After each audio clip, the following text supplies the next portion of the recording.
Yo, what up, what up? It's your man, Big Brandon Carter. I have a very special video for you. In this video, I'm going to be interviewing one of my friends and mentors, Lewis Howes. Lewis is somebody who I not only look up to, but fortunate enough to be able to seek advice from. You know, someone who's just helped me a lot, both in business and in life.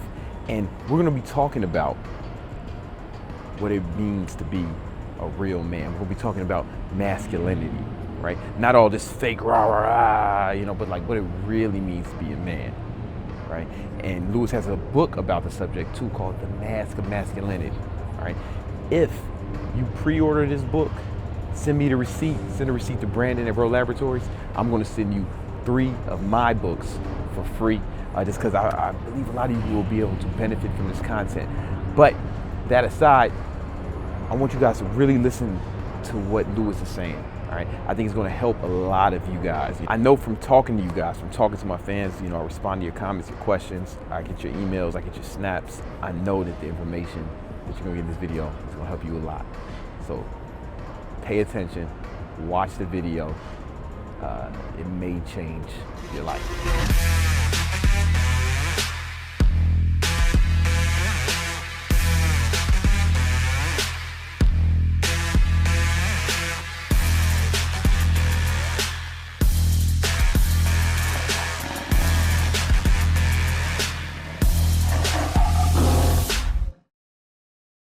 Yo, what up, what up? It's your man, Big Brandon Carter. I am here with a very special guest.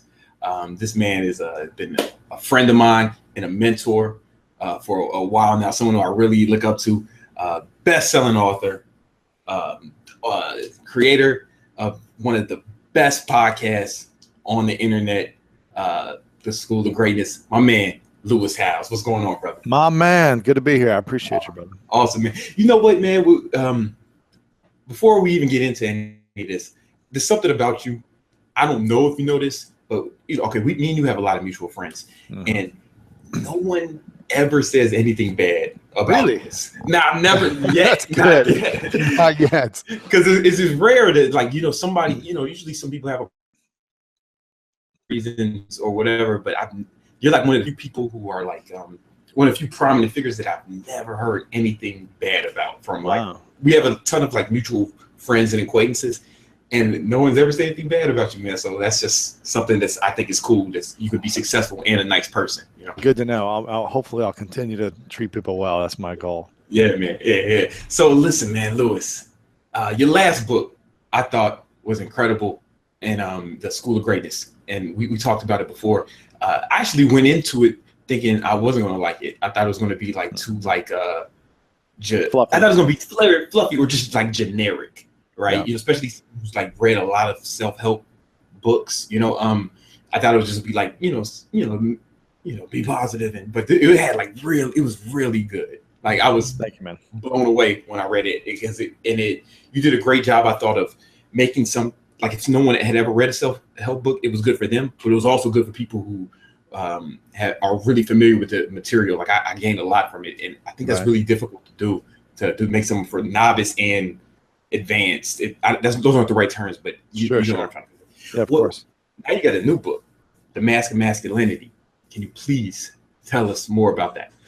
Dude, this is probably the most important thing I'll ever talk about my whole life. At least it'll be like an ongoing conversation that I have no matter what projects I'm working on. I believe this is the root of all the Vegas killings, shootings, the root of the racial tension in our country, the root of the bombings in the world. There's all these different locations, and you know, the Ariana Grande concert, all the domestic violence that's happening in relationships, the political tension that's happening, the fighting.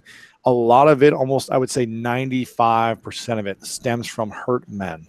Men who are in pain, who are suffering, who are putting on masks, trying to defend their manhood, trying to defend themselves, trying to be worthy, trying to be accepted, and trying to fit in. And if you look at all these cases of like this tension in the world right now, it's like, oh, that was because of a guy did this. Oh, a guy did this. He was angry. He reacted. He wanted to fight. He wanted to win. He wanted to be right. whatever. He wanted to express his manhood on someone else and act like he was better than. And it causes so much tension in the world when we as men are aggressive, when we're out to win at all costs, when we need to be right at all costs. And what it does is it isolates us. It makes everyone else wrong and everyone else lose around us. And it causes stress and tension. And hopefully one of the reasons why the mutual friends that we have don't say bad things about me or don't have like this weird vibe about me is because I do my best to try to lift everyone else up around me. I do my best to not try to I do my best to not make people wrong around me. And I wasn't always this way, and I'm still not perfect. I still have an ego and things like that, but I do my best to be mindful of acknowledging other people for the good that they do and the impact they're making, as opposed to, hey, did you guys see what I did? Like, look at me, like everyone except me, love me. And again, I just think that's what a lot of the cause of all the pain and suffering in the world is coming from hurt men. So I wanted to write this book to help men understand why we might be suffering, why we might be feeling insecure, why we feel angry a lot, why, or at times, why we feel like we can't express our emotions, why we feel like we need to conquer every woman that comes by our path, why we need to feel like we need to make the most money in the world. And then once we make the millions, it's not enough. We need to go for billions and then trillions. And so why is that? Not saying this is right or wrong, good or bad, but just why? And does it support our vision to the highest level? And that's kind of why I wanted to talk about this book. Yo, man, well, these are some interesting topics. You know, like there's a counter argument. This book comes at like a really good time because when you say you don't always try to be right. That's something I've actually been trying to adopt. For example, a lot of my friends. Well, I have a lot of friends who I just disagree with on a lot of things. You know, some of my friends are like actually like Trump supporters, right? And I'm probably about as anti-Trump as you can. I don't want to get this political. I don't, as you can be, but you probably knew that because I live in New York and I'm Black, and so but I wanted to really understand, like, not say you're wrong, you shouldn't like why do you think and I got some interesting feedback, and one of the things that kept coming up was basically he's masculine, like, or like they didn't say this, but they're like, he's masculine, we need someone tough, or everything's coming too soft, crap, or he's gonna do everybody's coming too soft, or everything's too PC, and it's almost like these guys would have voted for Rambo, like they really wanted Rambo to be president. But so that's like the counter argument to what you're saying is it? What I'm saying is, when we step into who we truly are and we don't put a mask on that projects a false sense of our identity to try to look cool or whatever, that's when we can create the most harmony and peace in our own hearts. And we can actually achieve our dreams and our visions to the highest level faster. So if you want to have the hottest girl in the world, you want to make the most money in the world, you want to build a big business, you can do that by wearing masks. But when you struggle or something else in your life is suffering at the cost because you're trying to put a mask on to fit in, to fill this void, you're essentially filling a void that you don't have in your life. I need to make all the money in the world so that people respect me and they like me and they accept me as one of their own and they acknowledge me. Okay, what happens when you lose all that money? You lose all those friends. They were there for the wrong reasons. But when you go after making a lot of money, but you're doing it because you're passionate about the impact you're making and the cause you're doing, and you treat people well along the way, you lose all the money, you still have all the friends. Maybe some of them left who were the superficial ones, but the ones who were like, man, you stood behind me for the last decade. You were always there. You gave me your heart. You were compassionate. You were loving. Of course I want to support you. But so, this is, go ahead. No. So, like, when you say mask, like, what would, like, explain that a little bit, please? A mask. There are 9 different masks that we've done research on with psychologists. backing this. A mask could be a stoic mask, the man that doesn't show any emotion, who has to always have it put together. A mask could be the material mask, the man who's driven by money and showing off his money at all times to prove his self-worth. His manhood is defined by the net worth, is where he gets his self-worth. The mask of sexuality, the man who is so desirable by every woman and can have sex with any woman he wants, but is never fully able to get into a commitment because he doesn't want to get hurt. He's afraid of actually fully committing. The Joker mask, the guy who's always funny. He's always brings a joke to the table. He can bring humor at any moment and always makes you laugh. The aggressive mask, the athlete mask, all these different masks are archetypes that we put on as men to protect ourselves, to make ourselves fit in society. So I'll give you an example. When I was in 4th grade, our class went out to recess and played a class dodgeball game together. And the teacher picked 2 boy captains to pick one at a time. I picked this person, I picked this person, right? To go join my team. Say there was 15 guys and 15 girls. They're picking all the boys first. And I'm thinking to myself, of course I'm going to get picked in one of the first people because I'm an athlete, I'm tall, this and this. They're going to choose me. Comes down to the last 2 boys. And I'm like thinking, wow, this sucks. I'm like going to be one of the last 2 boys picked. Yeah. They pick the other boy before me. And then I'm thinking, okay, I'm about to go on this person's team. Then they pick a girl. Then they pick the next girl. Then the next girl. Every girl gets picked until I'm not even the last boy. I'm less than a girl. Like I'm not as athletic as the girls that were in my class based on these 2 boys, right? And in that moment, I was so angry, so mad, so hurt that I was like, I'm going to destroy people in this game. I took the dodgeball. I was like, slamming in people's faces, catching everything, diving. I was like, I'm going to prove to them that they're wrong about me. And pretty much every day from that moment on, I put on the athlete mask and I said, never again will I be picked last. Never again will anyone ever want to wait to pick me beyond the first person because I'm going to be so good and so valuable that I'm accepted by others because of the athlete mask that I wear. Did you crush those kids? Did you crush them? This sounds awesome to me. I proved them wrong. I want that mask. And I proved them wrong for the next 15, 20 years. And here's the thing. It worked. I was all state. I was all American in 2 sports. I was a professional athlete. I'm on the USA handball team. It worked. But here's what happened. Here's the crazy thing. This is the scary thing for men who are living with these masks. You get results that you want. But when we're doing things to prove others wrong, it's never going to be enough. So every time I would achieve these athletic goals, it was like I was the angriest I'd ever been within minutes afterwards. I was like, why am I so angry? And I was like, maybe it's just not good enough. Maybe I need a bigger dream to achieve. So I'd go chase this next dream for 5 years and I'd achieve it.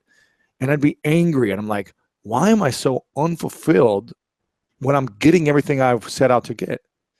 It's because I was doing things to prove people wrong as opposed to lifting others up. And that negative fuel of crushing people and being the best is some of the most powerful fuel to drive any human being.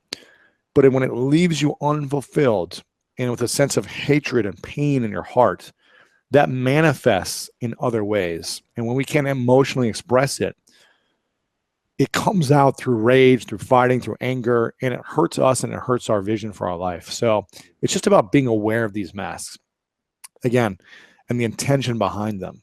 When I was broke on my sister's couch, another example, I said, I'm sick and tired of feeling this. I don't want to feel broke anymore. I don't have to rely on people. I want to get rich. I'm going to get so rich that I never have to ask for anything again because I'm sick of this feeling of like needing to my sister pay for me for everything for a year and a half. Yeah. So I'm similar situation. Yeah. So I put on the material mask. I was committed to making the most money that I could. I was obsessed with nice things. I was like, I'm going to gain as much wealth as I can.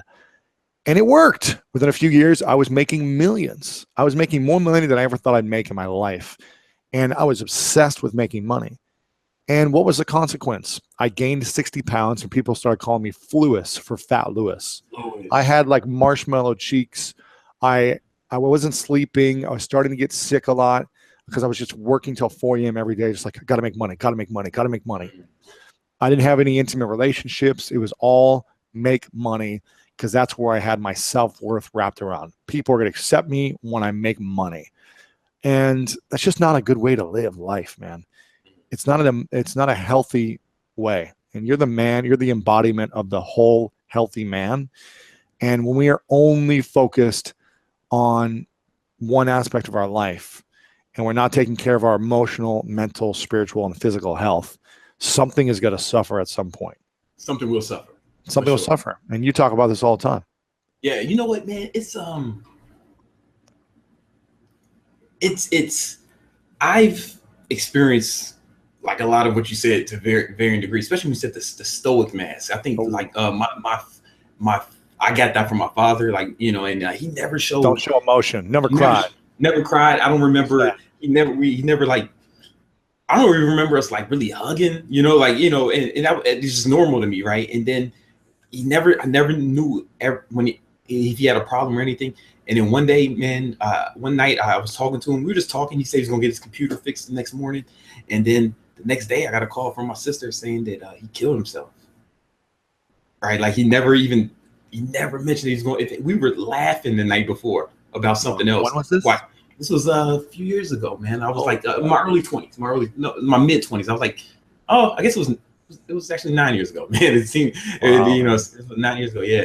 And yeah, man, it's just I never knew he had any problems. Then I find out that he had a bunch of problems that I had to go out and fix. So like this resonates to me because I see how this could be detrimental because I've experienced it in my own life.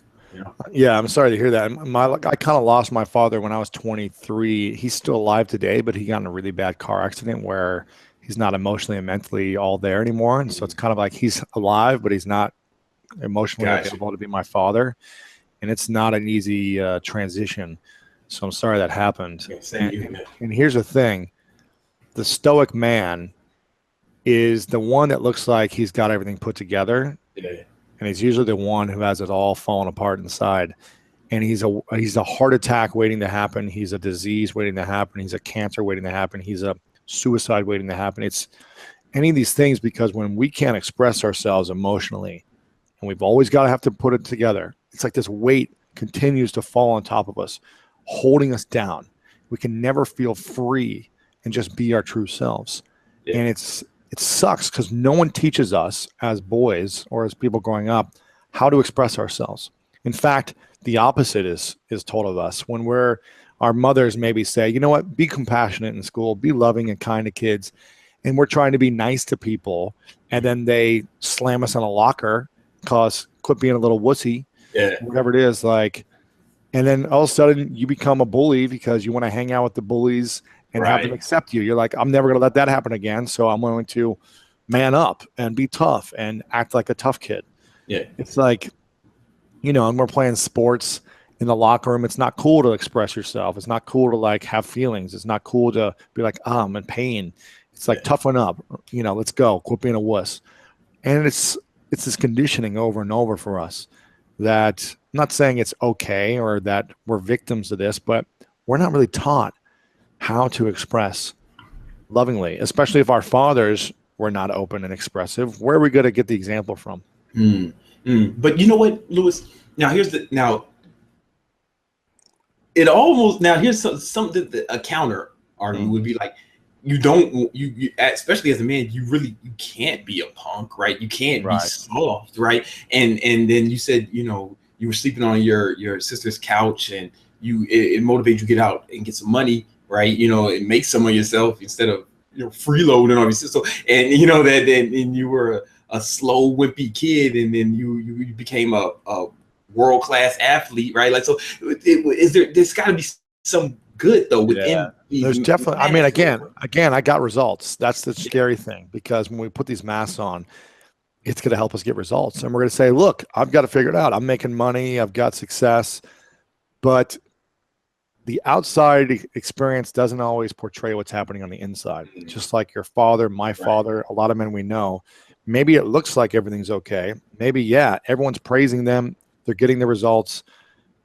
But when they are suffering inside because they aren't able to express themselves, how is that benefiting the world when you're not around? You know, I think of Steve Jobs, one of the richest guys, one of the biggest companies with Apple, one of the most accomplished, successful men in the world. How old was he when he died? Late 50s, something like that, I think.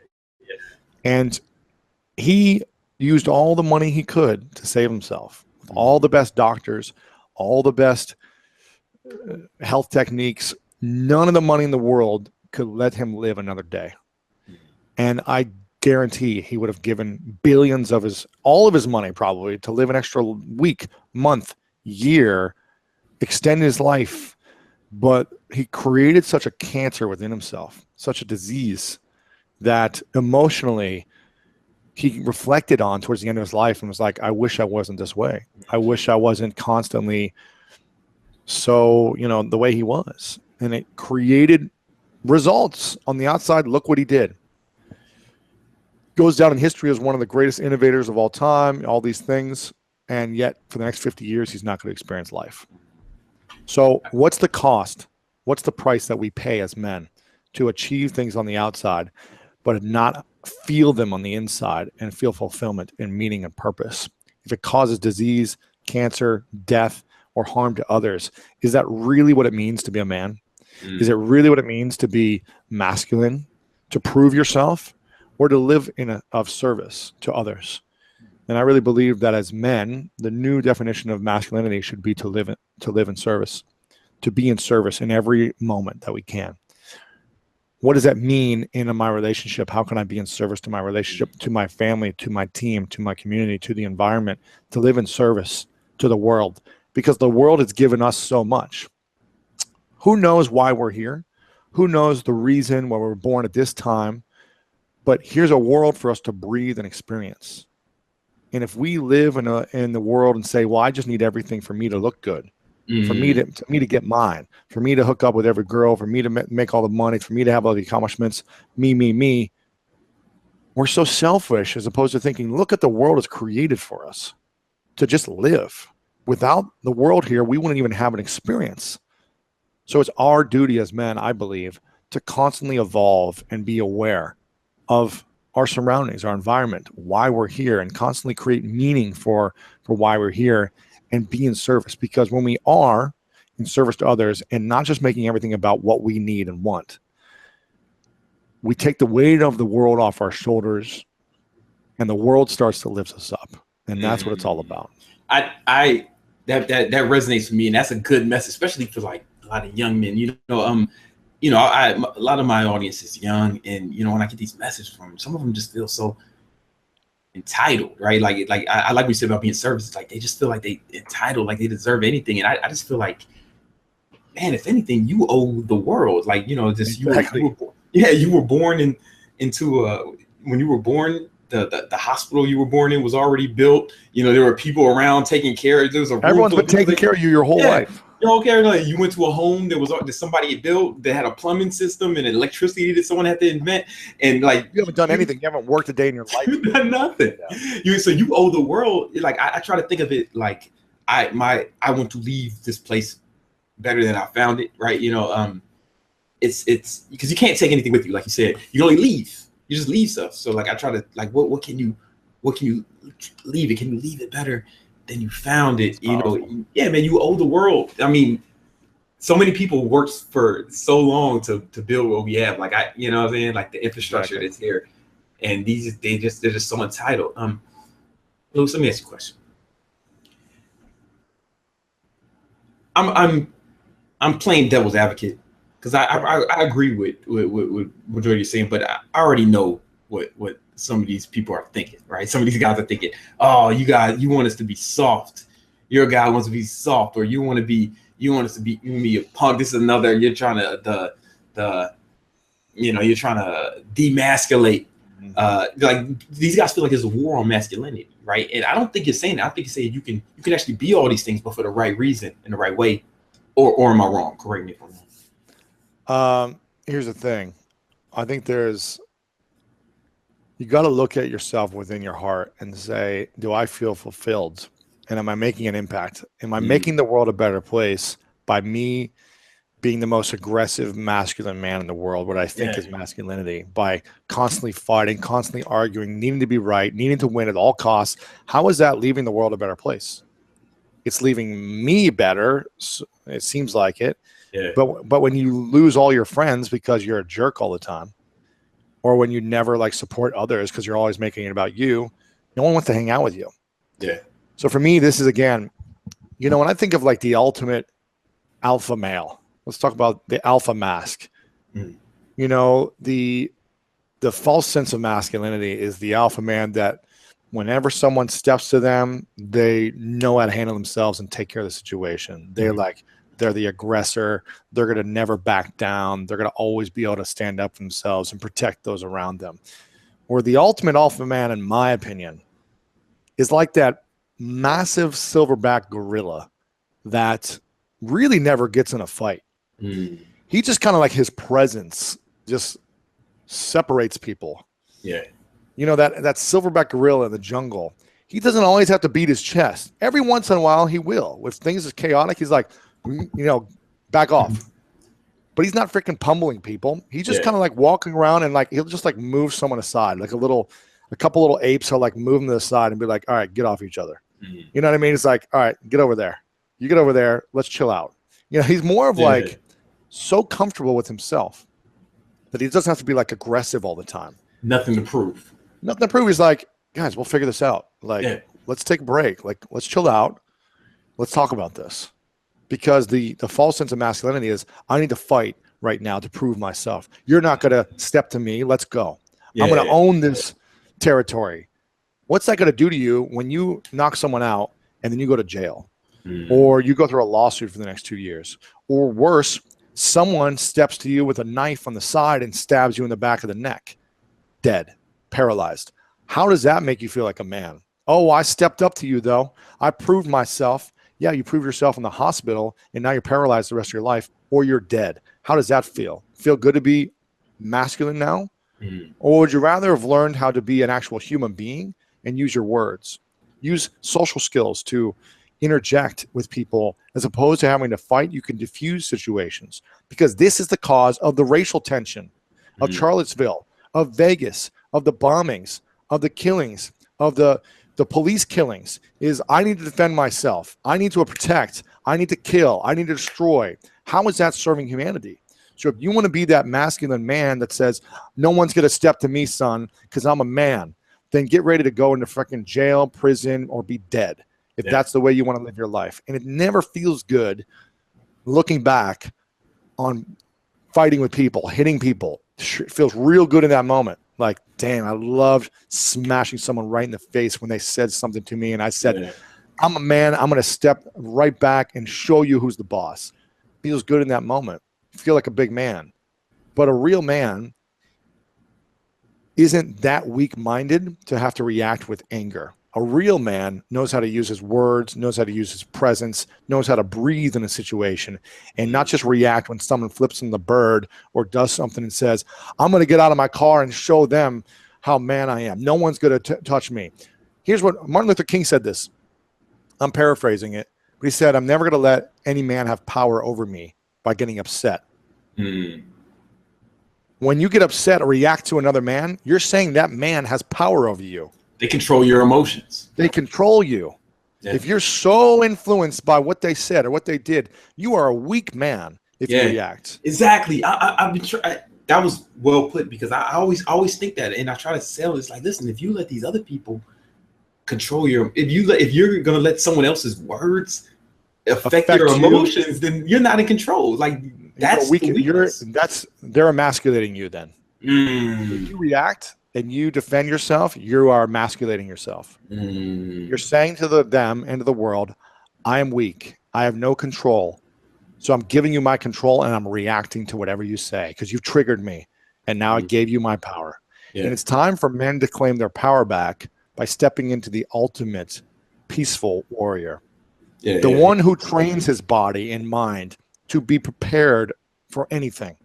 The one who does get strong emotionally, mentally, spiritually, physically, who can take on things and can be ready for anything, but never has to use that in a moment, because he can use his social awareness, his influence, his mind to influence any situation, his presence, his energy, his confidence. That is the ultimate man, not the man who needs to get big and strong and be like, well, I'm going to conquer every girl and I'm going to beat anyone in my way. That's a weak-minded man in my mind. Yeah, and it, like, you know, a lot of young guys are victim to this, and I know I was, you know, and I fall into it now. Still, yeah, and you know, I fall into it, you know. But what you said resonates with me, man, because you know I have a friend, you know, a good friend, man, Vidal Strayhorn, man. We grew up together in Chicago, and he got into it with someone who thought crossed him. He was in his 20s, you know, like he was probably like early 20s, and he killed that guy, man. Oh my gosh. Yeah, man. And now he's in Miami. He's in prison in Miami, man. Life. Yeah. And it's just like, was it worth it? Of Here's course the not. prices you pay to being a man. These are the prices that we pay doing what we think it means to be a man. Well, at least I've got my street cred. Well, your street cred no longer matters because you're not even on the streets. You're not on the street, bro. Now you go. Well, those 5 kids that were there will always know that I was the man. Yeah. While you're in prison the rest of your life, you have no freedom. Yeah. And we're all grown now. And like, you know, we look at it like, man, that was pretty. He shouldn't have did that. Yeah, absolutely. You know what I mean? He shouldn't have did that. And the ultimate man lives in service. He doesn't kill other people or emotionally kill people. He lives in service to diffuse situations or lift them up. And that's what the ultimate man is. That's real. Like, because that's the thing, man. You could still be masculine. You could still even be tough, right? But like like a fireman, I consider it's tough, right? It takes a lot of guts to run into a burning building, right? Or like a police officer, you know, who's like, you know, fighting crime, you know, or a soldier who's like, you know, going into some war-torn country, you know, I don't want to get political, but I'm just saying, like, these are tough acts of service, right? You know, like that really resonates with me a lot. Do you think that's the key? Like, when you can do all these things as long as they're in, you can make the money, you can. Absolutely. I think the key to ultimate joy and fulfillment is gratitude, growth, and giving. When we live in gratitude and we are grateful for the things we have, even if it's not what we want, we can still find appreciation for the things we have. When we're constantly growing, we feel joyful, feel happy, we feel meaningful because we're learning, we're growing as opposed to slowly dying. And when we give back, it's the ultimate selfish act, because giving is what brings us the most fulfillment. It's when we provide for others that we feel like our life matters. It means something. So gratitude, growth, and giving are the keys. Train as hard as you want, be the most competitive athlete in the world, whatever, do whatever you want to do, make a lot of money. But as long as you're living in gratitude, growing, and you're giving, it's all game. It's all good. I like that. You know, because when you say giving, man, like this is something I really want, especially like the younger guys, to listen to, because for a long time I didn't think about this giving part. I would read it in like self-help books, and I would ignore the chapter in a Brian Tracy book that talked about giving back. Oh yeah, all right, whatever, Brian.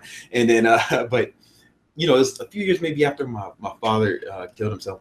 You know, I kind of lost everything. Like, you know, I couldn't find a job. I was working for my friend's moving company, and it was like awful work. And then, you know, I couldn't find my way. There was a moment where I was sleeping in my car, and I was like depressed, man. I was just really depressed.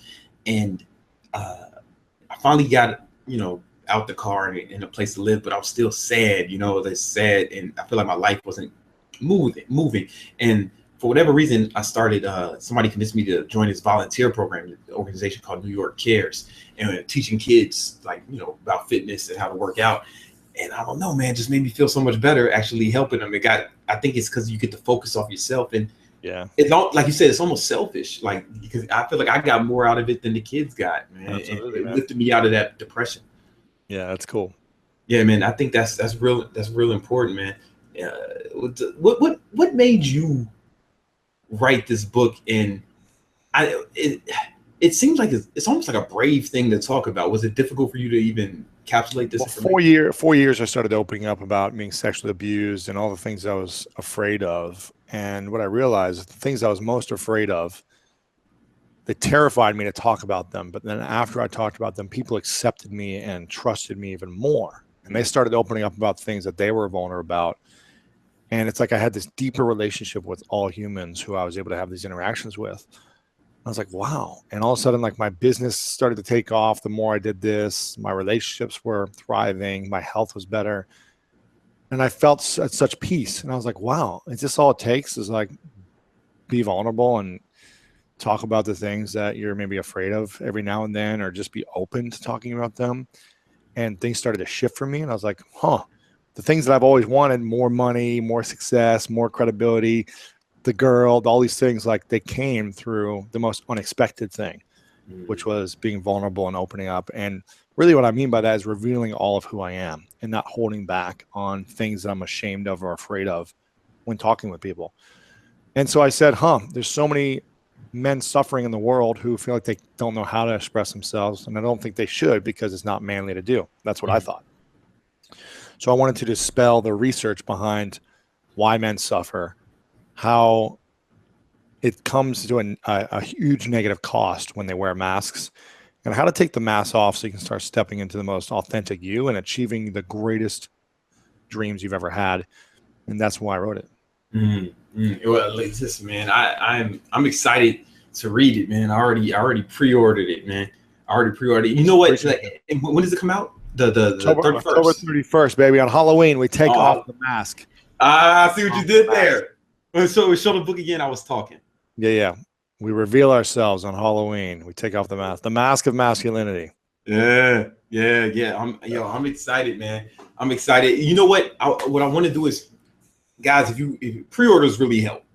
So if you guys pre-order the book, if you guys send me the receipt, like at Brandon at Bro Laboratories, me and my team will send you a bunch of free bonuses, a bunch of like free copies of my books, some of my books. So you guys, I just want to just help out, man, because I think a lot of guys, man, I did a video the other day about depression, and you should have seen, man, like my messages and my emails about this book. Like, so many guys are going through depression and depressed and not happy inside, and it's a lot of it is because of what you've been talking about, and it's also like the stuff you've been talking about that's going on in the world, man. It's like, these aren't happy men behaving like this. The guy who the Las Vegas massacre, that's not a guy who's excited about life. Who's behaving like that. It's got no vision. Yeah. And this book, is there anything? Is there any like tangible things that, like, somebody who's listening to this now can start today? To actually improve this area of their life. One thing: write a list of all the things that upset you about your past, all the people that hurt you, any of the kids that said anything that affected you, the girlfriends that upset you, whatever it is. Write a list of all the moments of your past that you still think about, that you're upset with or frustrated by or affected by in any way, and keep writing until you can't think of anything else. And just be aware of them. Write them down. You don't have to share this with anyone. Just write them down for yourself. Write a list in a journal, on a piece of paper, whatever. Every moment, from the first moment you can think of till now, the times that upset you, that you've never addressed. And just look at them and read them over and ask yourself, why? Why did this hurt me so much? Why am I affected by this? Why did this make me this way? Why did I react this way during this situation? Just you first addressing it is the first key, is being aware of it. Eventually, you're going to want to find someone you can talk to and just say, hey, I wanted to make a request and ask you if I could share some things with you that have kind of upset me my whole life, but I've never really talked about them. And I just want to be able to kind of get it out and just talk to someone. And I also want to hear, if you have anything to say, then I'd love to hear as well with you. And then find someone you trust. And maybe if you don't feel like, here's the scary thing, 50% of men don't believe they have a good guy friend they can share their most intimate stuff with. So you may not feel like you have that person right now. You may not feel like there's a girl that you can share this with, or your parents. Maybe you don't have that relationship. So I would hire a coach, a therapist, whatever, and say to someone who's just not going to judge you, who is confidential, and say, hey, listen, I just want to be able to have like a session where I get to chat about stuff and share these things, and then just kind of like talk about them. That's the first step. We go into more in the book about really what's available when you start sharing more. When I started sharing about being sexually abused, it was terrifying. The more and more I talked about it, the less that moment owned me, and I started to have ownership over the moment. So it wasn't like I was triggered by it all the time, or defensive, or guarded, or needed to like. I didn't need to train my body to be so big and strong that no one could ever hurt me anymore.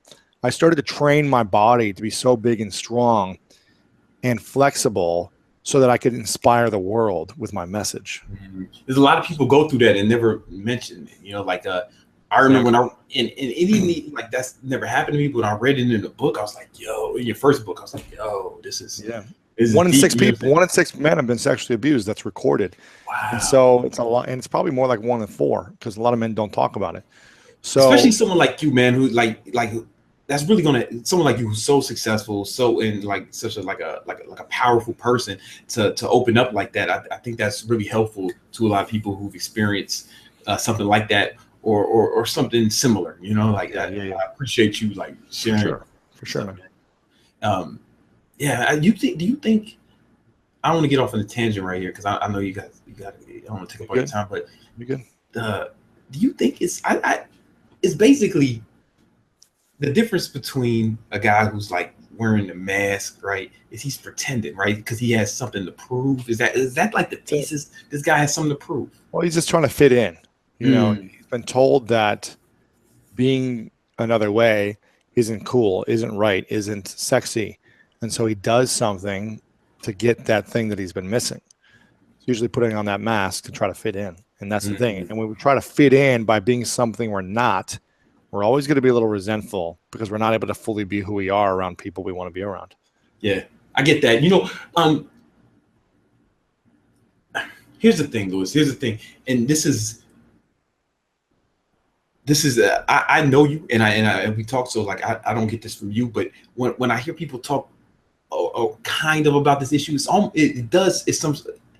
I've been in circles where they've been, you got these guys, you got to be tough and strong, and they almost like say it's whack, like and I'm one of those guys, like I'm not trying to be tough and strong and a douchebag because I'm trying to fit in. That's just who I am. I'm just I am a douchebag. I like it, and I don't want to change, right? That's nothing wrong with that. No, but like sometimes I feel like guys like me are under attack. Honestly, like I'm not. That's just who I am, man. And I think if you're doing, I don't feel like you are. I think if you do it, I think if you're doing it to hide things and you're never able to express yourself in a healthy way. I'm not saying you need to be crying and like sad all the time. I'm just be able to talk about things and say, you know what, you can still be like, man, bro, like shit, bro, like. I've just been like, God, I don't know why. Like, I always felt like so insecure about this back in the day, bro. You know what I mean? It's like, it's like you can still talk about it in a bro douchey way, but just like a healthy way to express yourself. Yeah, I mean, I went to like when you said talk to somebody, I highly recommend that. I've been to therapy like multiple times in my life. I suffer. I go through in and out of bouts of like depression, and there's been times where it got pretty dark, like suicidal thoughts, and I've talked to people. It really helped me. But yeah, I just wanted to clear that up for anybody. Sure. Be yourself. Yeah. I think that's important, especially like because a lot of guys are going to be like, guys who are just like me. Like, here's the thing: if you're yourself, but you constantly suffer inside, then ask yourself, well, why am I suffering then? Why do I feel the weight of the world on my shoulders? Or why do I feel stressed out? Why do I feel anxious? Human beings shouldn't feel insecure, fearful, and stressed that much, in my opinion. Yeah. At least the ultimate man who develops himself and embraces fear. It's like he becomes Batman. He says, you know what? I'm terrified of bats, and so I'm going to become a bat and let you see me as a bat. I'm going to wear a bat suit because I'm so afraid of bats. So here's my biggest fear. I'm sharing it with the world, and it's becoming me, and I'm embracing it. I'm expressing it. My fear, I'm expressing. And I think we all get to do that. And Batman's pretty masculine in my mind. He's pretty man. He's the man, I love this analogy. Please continue. Yeah, but he said, I no longer want to be owned by my fear.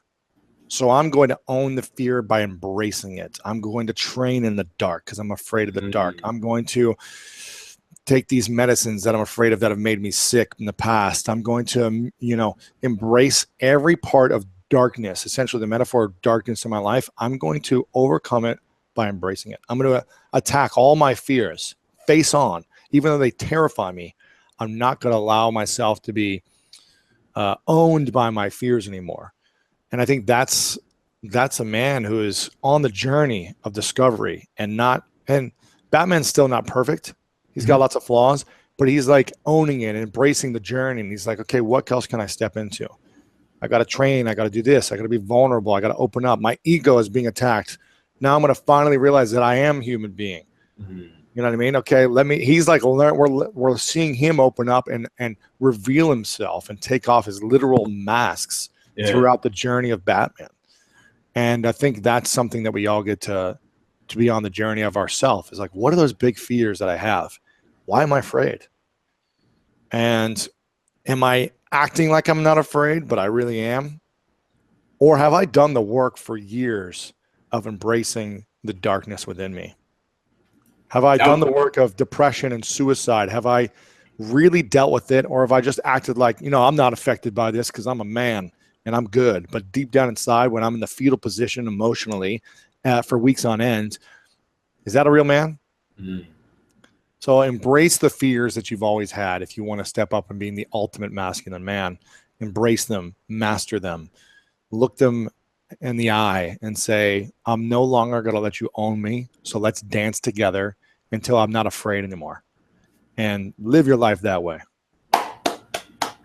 Well said. That was a beautiful analogy, man. Batman, you had my attention. It was and Batman lived in service, right? He didn't have to do that. Yeah, man. He served the community. Yeah, community. Yeah, man. That's because that's what it is, man. Like, that's what it is. Yo, Lewis, man, this has been amazing. I appreciate it, man. Again, guys, pre-order the book. If you pre-order it before it comes out, if you pre-order it, send me a copy. Send me a copy of your receipt, Brandon at Bro Laboratories. I'm gonna send you like at least 3 free books. Well, they're not free, but books that, in the past you would have had to pay for, and I'm gonna send you just for free, man. Just because I really want to get this message out there, man. It's you can, and I'm telling you, man. I'm telling you, like, guys like me, us douchebags, like, we can use this the most. Like, that's why I'm glad you took time to talk to my audience, because of course, like, man, in the personal development community, like, some of this stuff will be like preaching to the choir, but like the guys who are watching this need it the most, and so I really want you guys. Well, here's the thing. And to tell it to all the douchebags or recovering douchebags in the world like myself, and the bros of the world.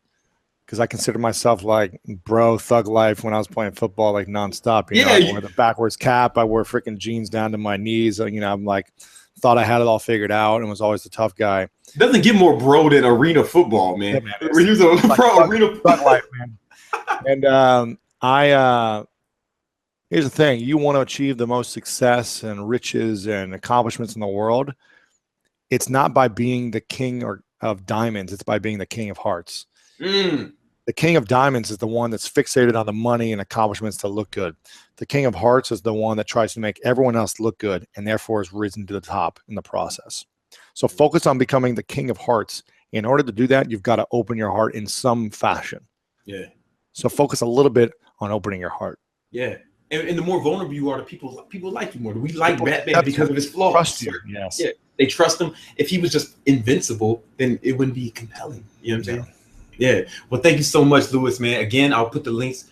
Pre-order the book, man. Pre-order the book, and you'll get a bunch of free stuff from me. I haven't decided what it's going to be yet, but it's going to be awesome. Make sure you listen to Lewis's podcast, man. Like, Lewis, you're my favorite podcaster. It's like definitely top 5, if not. I just can't decide. It's all good, man. I think you're number 1. You know what? I've been meaning to tell you this, but I haven't had an opportunity. My favorite podcasts are yours. You've done a few recently. Are the one where it's just you talking, man. Like, honestly, I just like to listen to that. And maybe that's a personal thing. But the interviews are cool, But they're cool, and I learned a lot. But the ones with you just talking are honestly my favorite, man. I'll do more of them. I will do Yo, all of them. hey man, hey, that would make my day. Then you would be Yes. you would be my favorite. You would definitely be my favorite podcaster. All right. All I right, appreciate you, man. No problem. Take it easy. Thanks, bro.